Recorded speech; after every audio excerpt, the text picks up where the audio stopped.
Basically, this is the only drone class that's at Berkeley County School District. And it starts at the bottom, work its way up. At the end of the first semester, you will get your Part 107, which you can commercially fly a drone, because you can fly a drone, but you can't get paid to fly your drone unless you have a Part 107 certificate from the FAA. At the end of this class, you will have the foundations you need to achieve that.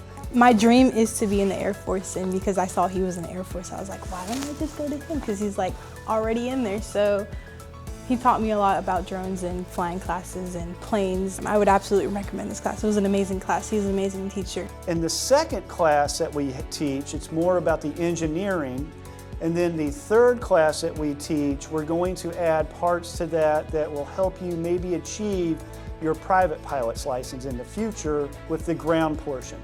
And also we'll gain a lot more hours. Classes 2 and 3 is when we're really going to start flying at least once a week, so you can gain your time.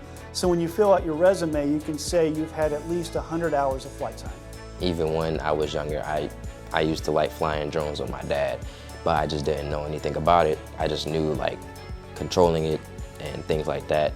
But this class really gave me a lot of information about sectional charts and things like that.